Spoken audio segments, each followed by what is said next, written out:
Welcome to episode 2 of Lil Life Chats. Now, this week's guest, slightly different to GC.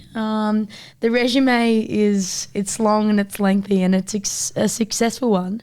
I'm looking here, there's TAC Cup Team of the Year, there's Best and Fairest wins, there's All Australians, there's so many different things. But this guest is Liv Purcell. Welcome. Hi Lil, thanks for having me. Oh, it's really great to be here. You just mentioned you love podcasts. Yes, So I'm assuming it's a really big honour to come on this one. Yeah, no, it is. It's the greatest honour. I had to listen to GC's episode, so just trying to get prepped. But hers is good, so yeah. Well, we're off to a great start, and it's great to have you here. How have you sort of seen, I guess, the early parts of the season kicking off, and how have you found the first 3 games?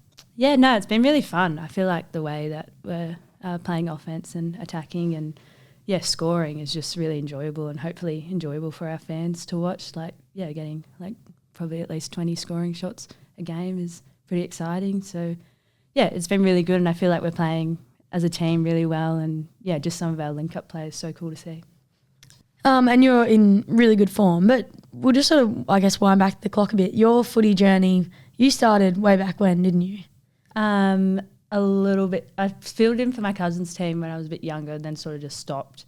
And then I don't reckon I started up again until we probably played school footy and stuff together and did all the Vic Country and all that. So you've probably been on my footy journey for a lot of it. Yeah, for a lot of it. And Newtown as well. Yeah. And a couple. Yeah, we won one. How many premierships? We would have won 3 or 4 premierships together, I would have thought, at Newtown and Chewell. Yeah, so it's been pretty good. In that period of time where you left the game, or did you go and do basketball, was it? Yeah, did basketball, netball. I think I did nippers as well, just random. Yeah. A few different things. Yeah. Nippers at which club? Ocean Grove, but I would have been real younger, so yeah. Yeah, okay. And because living down the beach, that's obviously a special place to your heart, I suppose, and a big part of your life. But how was it growing up down the coast and living that sort of lifestyle? Yeah, no, it was really good. I was in Geelong. I grew up in Queensland for a little bit, came back to Geelong, and then was in Geelong for a bit. So it wasn't probably till late in high school years that I went to Barwon Heads. And I just love it. Just probably suits me, quiet, pretty chill. You're not a chiller. Laid back lifestyle. So yeah, it was really nice. So I like getting down there in the summer. Yeah, because that's still sort of your routine, isn't it? Yeah. In the city for footy and then down the coast? I don't know, just best of both worlds. I feel like you would do the same, get back home and... Yeah, I try to. On the farm. On the farm, yeah. But you're way more of a Grom, coastal. So are you. We surfed together. You were killing it at Lawn. I know. We need to really sort of... I know, we say it every time. How many times do you think we've actually said, let's go for a surf together? And then we've together? done a group chat message, yeah. I actually need to get my board so we can go to Urban Surf. But yeah, we do need to do that. We'll have to book it in. It's just open back up. We've said it out loud. I know, now the fans have heard, the listeners have heard. We're us on to get to Urban Surf. Yeah. But no, going back to your footy journey, so obviously coming back and then... I guess your dad probably a big influence. He coached us, did he? Yes, he did. Kane coached us at Newtown. Our dads coached us in periods of our football career. How funny is that? We're pretty much sisters. Just related. That was so funny. What a funny time. This just brings back a lot of memories. I remember, did your dad coach us first? I think so, yeah. And that was really enjoyable. He's funny. Yeah. What do you remember? Really your dad's just really funny and just I feel like similar to you, just really good energy, able to bring the girls together and just really supportive. And then I think my dad came in. I can't remember. I don't know how that transition all worked, but he came in very passionate. He definitely, he said, "No, Mythos out, bring me in." Very passionate, but loved it. So it was cool. It's cool having both our dads involved in our footy journey. Yeah. I know, because they also played cricket together. Yeah, I got told that, yeah. But yeah, my dad, said the same. He's just, your dad's really funny. I said, well, similar to Lily. Father like daughter. So Yeah. And you're Similar actually really traits. similar to your dad as well. Yeah, I would say so. Because then Georgia, your sister, she played in the team as well for us, with us for a And bit. Grace did And as Grace, well, yeah. She was like way underage to be playing. Yeah, she probably was 12 operating under a different name. Under 18s, yeah. Like, so not allowed. But, it was like a family affair. So It was. We love it. But then, so obviously had a really successful junior career, went through the pathways and then almost sort of became the face of women's footy down in Geelong. When you went there, you were. Don't scrunch your nose up. There's like, okay. There's a few others though too. But you did sort of walk into Geelong and you won, in your first year, did you win the BNF? No, second year. Second year, yeah. How was your experience at Geelong? Obviously being a Geelong born and bred sort of talent and then playing in the footy club there. No, it was good. I think it was helpful probably just being young, just being able to go through, the juniors and Falcons and then go into Geelong Cats. I think in terms of my age at 18, being able to still stay from home and it's not too far to travel, I think it was really good. And then like I spent like 3 years there, so then having the time I think I did like my knee and COVID, spending like every day at home, like lockdown, I was like, I think I need to have a bit of a different challenge or experience, like something else and like grow up a little bit. So it was good to have those 3 years and it definitely helped with my development, but definitely needed a change. Well, and I suppose with that, was there expectation? I guess you walked in, you probably weren't expecting all that much. You were good enough to be expecting to play and things like that, but to have that level of impact in your early sort of years of your career, how was that sort of transition and what did that do, I guess, for your mindset and just being able to deal with being one of the best players only being sort of 18, 19 years old? Yeah, I mean, like it wasn't too bad because I think I had like a few of the Falcons girls come in like through to Geelong Cats as well. So I felt like I wasn't like the only one. I feel like you see a lot of players now like go high draft pick because I was also like only pick 14, so there was a few before me. So that also was... That's a steal. Pick 14. That you can nominate and that you nominated for Geelong. Yeah. So also I just felt like there wasn't really as much pressure. I was just like, I don't know, just stay go out home and play. Yeah. And then so there was a few before me, like girls that played at Falcons or Vic Country. So that sort of helped having a group to go through, whereas I feel like a lot of other girls, like higher draft picks, probably doing it on their own, probably don't have their friends and stuff around them, which is not that bad. But it just felt nice going through as a collective. So it just sort of helped and you just sort of go out there and play footy, I guess. Yeah, and that you did. You did it real well. Well, I just like, it was the year also we only didn't play that. It got interrupted because of COVID. So it was sort of a weird year and got shortened. So it was a weird year. You mentioned before doing your knee. So that was obviously at Geelong against the Tigers, was it? Yeah. Talk us about... Oh, David's done the notes. No, but tell us about sort of that experience. Obviously, kind of a footballer's worst nightmare doing the ACL, but how did you, one, sort of handle that night and then the rehab process following?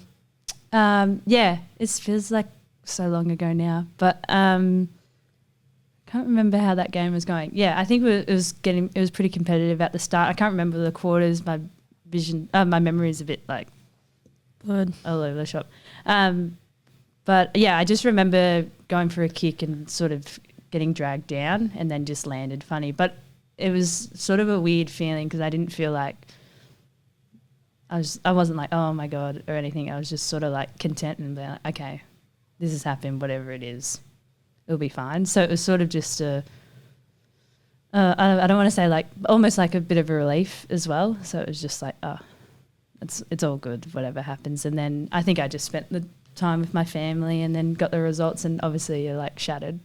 Yeah. But then I was also like, okay, well, it is what it is. You can't change it. So from there, I'm pretty sure it was like got into COVID. So I didn't feel like I was really missing out on a lot either. I'm pretty sure. And then I just had to I was sort of in between, like, because I had to do my rehab, but I was locked down, and it was just like the start of it. So it was just sounds like having to like go back and forth about what should I be doing, like not physically being able to like go and see. See. So there was no physical treatment during a large period of your rehab? Only really at the start, and then from there I was just like locked down. But I was lucky enough to be able to still see like a lady that I know in Barwon Heads that was able to help me and like give me exercises and stuff to do just to get me on my way. But in that time I really had to just like rest and put my leg up. So do you actually think it was better being in, like, I feel like it sounds like the worst combo ever. COVID, lockdown, no friends, no support, no life, nothing to do, like just a terrible time. Yeah. But then when you reflect on it, is it almost like a blessing that you weren't actually missing out on things and you were forced to rest and recover? Yeah, and actually I do actually feel like it worked out better being in lockdown. I was like, or else if I feel like if I was still watching footy and stuff, I would be like, it'd probably like hurt more or whatever. But I feel like it helped. I'm like, well, no one else is allowed to do anything, and I literally just have to like lay in bed and rest. And then I was like, I'm still like at home. It was really quiet, so when I could start moving, I could go for walks and stuff. I was like, well, this isn't the worst place to be going for walks. No, I'd take that. Things like that. So in a way, yeah, I guess it's your perspective really. So yeah, I guess it was fine. And then and relatively seamless return to play. How was I guess then that whole 12-month experience in terms of all the different steps you've got to hit, and was that all pretty linear or a few ups and downs along the way? No, it was pretty good. Like I think it was Sammy and Mitch at this point that were really beneficial for my rehab, and they were just like, you just throw like heaps of questions at them, and they've just got the answer for everything. So they were really good at the start of my rehab process, and then just being able to transition into training and things like that. I just sort of went into coming to Melbourne, I sort of went into the year being like, I'm going to embrace being at a new club. I wasn't really like, I want to get back at this time or this round. I was like, if I play, I play. If I don't, it doesn't matter. Like I'm looking more for the future. So it all just went really well, and I guess that was my focus. And then all of a sudden I was debut with Talia in Brisbane. Yeah. And then I was like, oh, this is cool. I didn't really expect it. So it was awesome to get back at that point and just play a few games and finals, like having that experience as well. And then I think that helped me lead into the next season. Yeah, so that would have been also a really funny time. Like, you're coming back from injury, but then you're also joining a new team. And talk us through the decision-making process, I suppose, a bit earlier you said about a new challenge and a new experience and moving city and stuff like that. Yeah. Were they kind of the main factors as to why you wanted to seek new opportunity, or what was the, I guess, reason for, one, leaving Geelong, or two, just arriving here at Melbourne? Yeah. I guess they were probably the main factors, and I guess I had having my injury and being in COVID, I had quite a bit of time to think and like reflect, and like it was more just like my own personal development, like where am I at in my own like life, and even though you're like 20 like only 20 so but I was what am I doing with my life? What am I doing? I'm spiraling.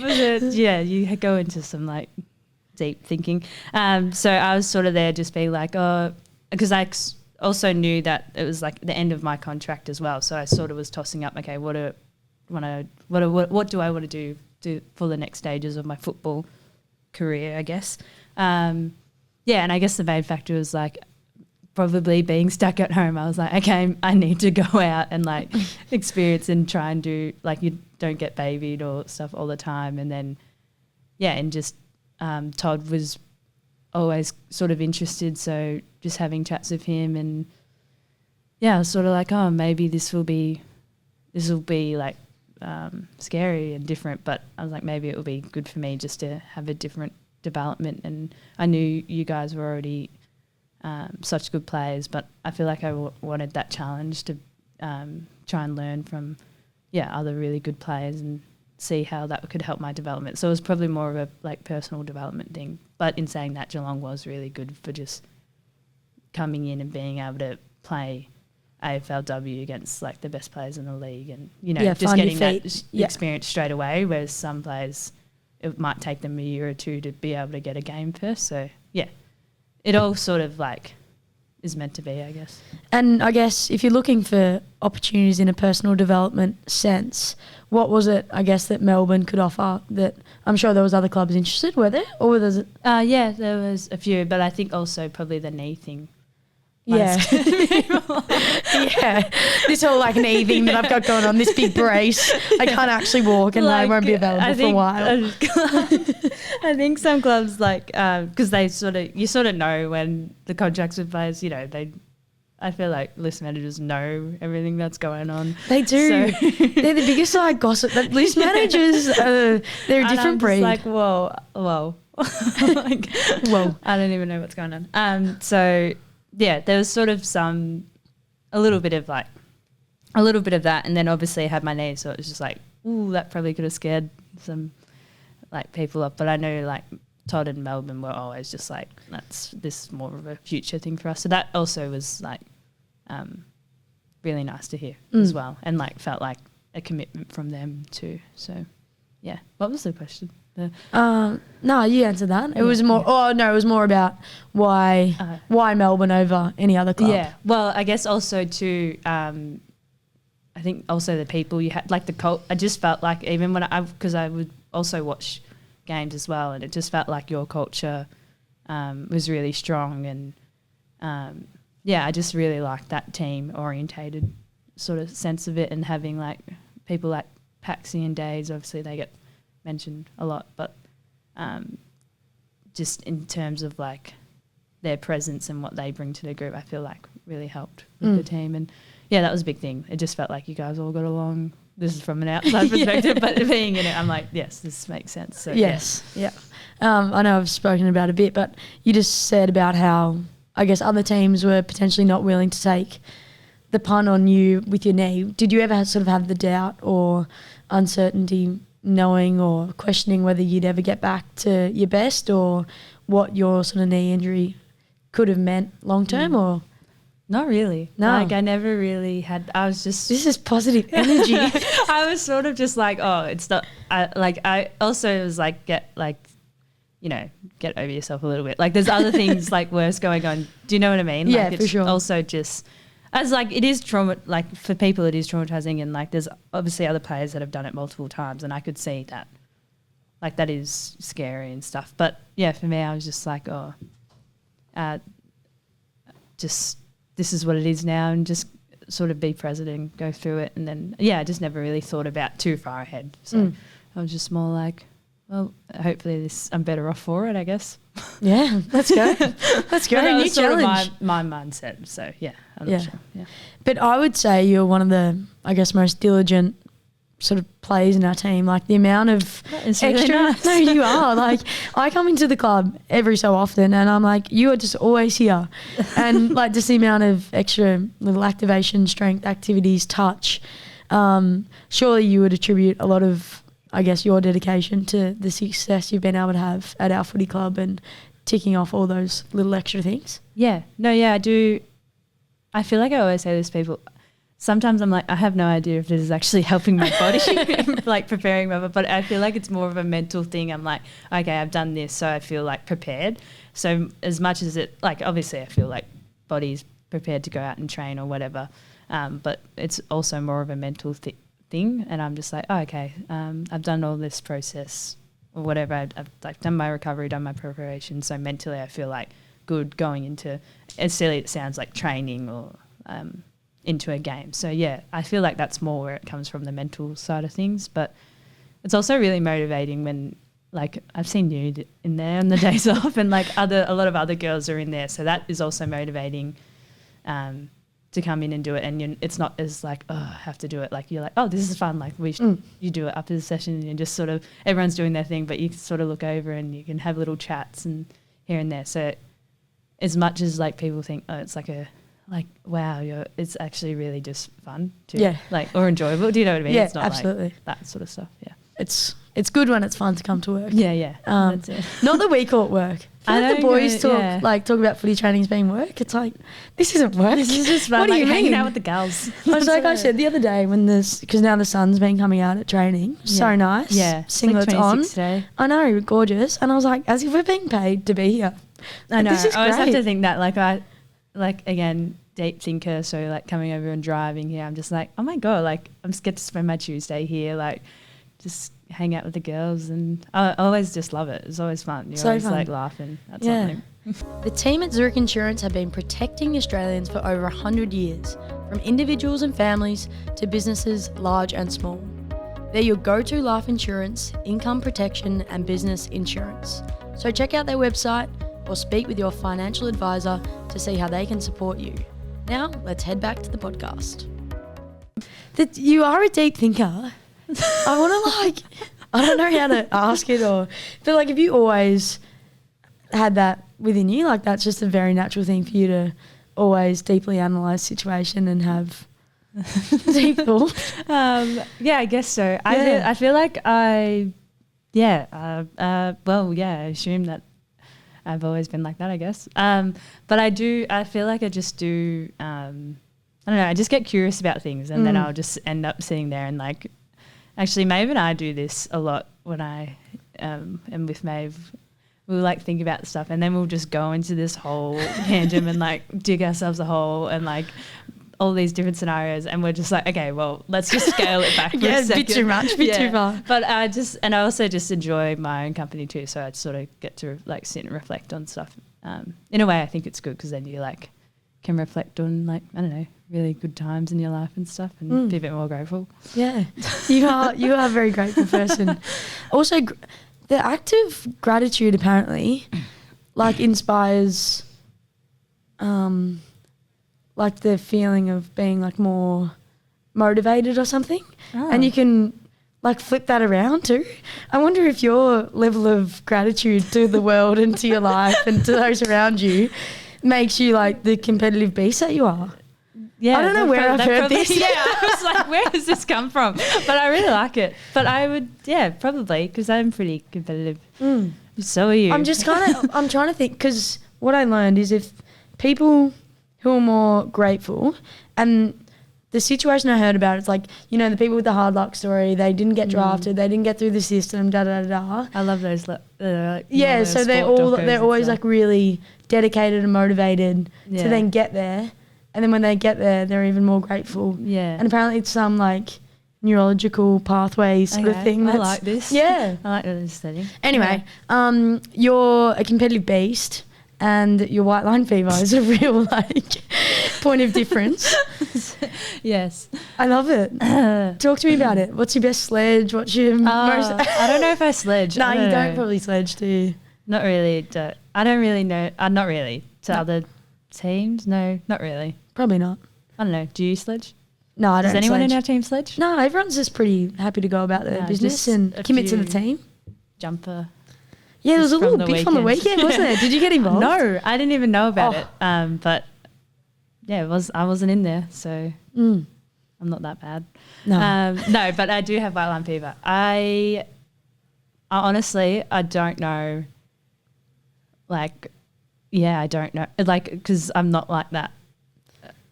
Like off the footy field. No, you're completely different. Yeah, you're like this deep thinker, chiller by the beach. So let's go for a surf, do some yoga, maybe a dance class, hang out with the gals, and then on the field it's like, yeah, really weird.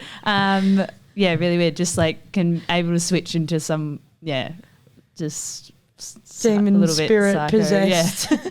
But you also are the same. I've got a similar trait. Would you say you have white line fever? But you're competitive, and I love it. Competitive as hell. Yeah. I don't know if I've got competitive. Yeah, we do. It's good though. I love it. Yeah, you don't know you love it. You're always like, I love this. I love it. I need more energy. Yeah. But yeah, definitely white line fever. Do you think you're competitive about all things or mainly just footy? Oh no. Do you see us in dodgeball? Oh yeah. We've actually got beef on the dodgeball court at the moment. Not as bad, you and me, but we're on opposite teams. Yeah. You and Lampy but that definitely brings out some competitiveness in people. But I would almost say we're as competitive on the dodgeball field now as we are on the footy field. It's potentially. Also the soccer warm-ups, like anything. I feel like we're all in, all of us. You got to commit. So yes, I would say I am. Doesn't matter what it is. Like, if we're like playing a game of Uno or something, will you flip your lead or? I don't know if I'll flip my lead, but Yeah, I'll be like, I'll be disappointed losing. Yeah. Like, win. Yeah, we've got to win. Yeah. Win at all costs. But other than that, I'm like, that's all right. Yeah. When you're that competitive, I suppose you're always chasing and striving for being the best, doing the best, things like that. So reflecting on our grand final win last year, like what did that mean to you? Good one.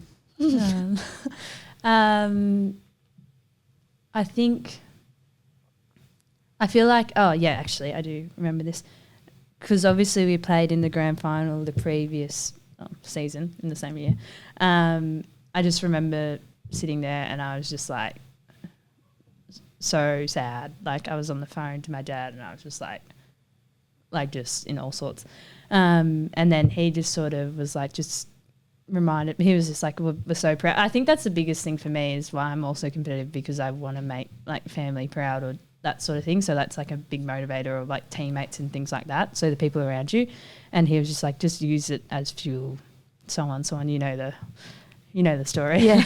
Good cliche. Yeah. So I was like, okay. And then that sort of, we had that little bit of break and I was just like, I think everyone was like that, just ready to train and ready to go again. So like to have the year we had, win the grand final, I was just like, oh, this is awesome. Like it was kind of in a way probably good to have that grand final loss to be a competitive again and like actually feel how much you wanted it. Like, and I think that was more for me, is just like, it's not about like the cup or anything. It's just like that. I just wanted to share a feeling with the teammates, and that was what I was probably chasing, was this feeling. So after like the siren went and stuff, I was just like, okay, how am I supposed to feel now? I was just like in shock. I was just like, and then, but I just saw like all of our teammates and like, I remember vividly seeing my family and stuff, and I was like, okay, this is like, it was just this is awesome. Yeah, this is why. It wasn't like, oh, it's not for me, like the cup or any of that, the medal or whatever it is. Like that, all that stuff's amazing. I'll look at that and be like, that's awesome.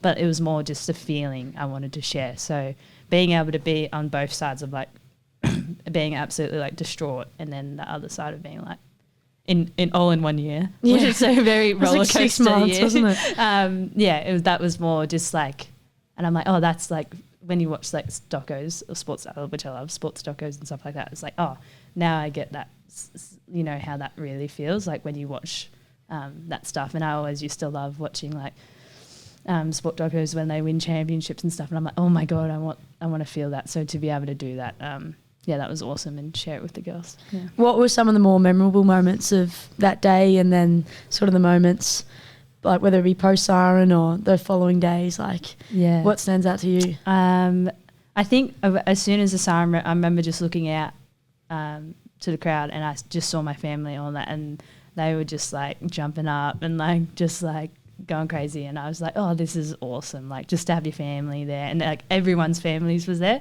so that was really cool. And then turning inwards, just like all of our teammates just celebrating, we're all just like shook. Everyone was just shook and then just crying, but I couldn't cry at this point. I wasn't crying for a little bit, and then I think from there I was going crazy, just so excited. Like the celebrations just began. And then, for the next few days, it was just like so much happiness. Obviously, we have all our celebrations in Brisbane, Vegas, and back down in Melbourne. And then after that, I feel like I could actually sit down and reflect and be like, oh, man, that was cool. That was really cool. And then it also just another part of me was like, I want to do that again. Like it makes you even hungrier to do it again. You sort of just like, after a while, you just sort of, okay, that's happened. I want to like flip into that mode again. Maybe that's just like and I feel like everyone's in like that, the competitiveness in all of us. So Post game, you had the goggles. Where was that inspo from? Who got me that? I thought you didn't bring it. I thought that was your plan. No. Oh right. Maybe Sherry handed a few. I was just thinking, because you were just saying about sport docos and American sport and stuff. I was thinking that could have been potentially. No, I'm pretty sure. Okay. I'm pretty sure Sherry had those. So, Okay. Yeah. Yeah, that looks I'm good on pretty you. sure she provided them. Yeah, okay. Anyway, I was loving them. Yeah, that I think looks so good. B had them on for a while. I got to share it around. Yeah, But they everyone got the That goggles. was great. Yeah, that was good. Yeah. I would have loved, actually, there was one thing I regret, a little cigar. That is Turn it up. That would have been. Who are you? NBA superstar? No, that would have been cool as, I reckon. LeBron, Remember that the you? Melbourne boys? They had Yeah, their they did cigars. it. I don't know. Yeah. Is that weird? I don't know. I thought that I love it. that's one thing I And probably the next one we win, you'll have to whip it out. my cigars. Yeah. So that's an RFI, but that's okay. The goggles are good. Mentioning the boys, like you love footy and love watching footy. Yes. How much and you spoke about your preparedness a little bit before, just about, the mental side of your game. Like, do you watch footy and love footy and that sort of feeds into that preparedness of your game, or you just do it for the love and joy that you get of just watching the game? Yeah, I do love football, and I feel like I was sort of like, oh, whatever, I don't. But I do. Yeah, like, you I love sort of it. clicked into that. I do. Like, I could watch, like, a lot of games over the weekend, like nearly almost all of them, and just, like, analyse players, like, see the team. Like, yeah, anyway, I love it. And I think in a way it does. I love going on, like, to different AFL clubs and, like, when they do little videos of, like, the players, like, give us insights. I love that, and I'm like, oh, I'll see if I'll try to use that or see if that works. I think at the moment, sorry to talk about an opposition club, but Collingwood do it. They do, like, player inside the player, or like a day in their life or whatever it is. And, like, there was, like, one on Pendlebury talking about, like, the mental side of things, and I'm like, this is so. I just feed off that. So, like, things like that I really like. It doesn't have to be just football. Like, I do it, like, with, like, the basketball and whatever it may be. Yeah, I just feed off that, and then also I just love going to the games and, yeah, analysing. I think there's a couple of times that we've been with Mick and the other coaches and sort of just not watching the game for, like, the players or the win, but actually watching it for, like, the game style and trying to learn something. Yeah, that's such a cool experience, and I feel like you would enjoy that as well. Yeah, definitely. I think it's interesting to watch the game from different perspectives, and because you also do a bit of coaching too, so a real footy nut. Yeah, I did do a bit, like, when I did, like, Geelong College, and I can't remember. I'm trying to think about other little stuff. But yeah, I really enjoy it, and it's just fun. And, like, girls footy, or, like, trying to promote that and help that. That's really fun to be a part of as well. Yeah. When you do a bit of coaching, that It makes sense that you're good at footy, given just your life is footy. Everything is. It's not though. Like, you are balanced, but just like you can just tell how much you love it and dedicate your life to it. So I do. It's awesome to see. But yeah, what's next? What's the next little challenge for Liv Purcell? Oh God, I don't know. I can't think that far ahead. The next challenge is probably just get through training today. But I don't know. Thinking big. I feel like when the footy season comes around, just sort of lock into that and just being like, yeah, how do you get your body prepared and feeling good for Friday night game? Yeah. 3 days. Yeah. So I don't know. I'll have to think about that one. All right. The next challenge. The next challenge. Yeah. But in my mind, I'm just like, I'm here. Just enjoy it and stuff like that. Yeah. Love it. Well, you keep enjoying it. Thanks so much for joining us on the pod. It's been lovely to chat to you, and hopefully our listeners have learned a little bit more about you. Thanks, Lil. Loved it. Great.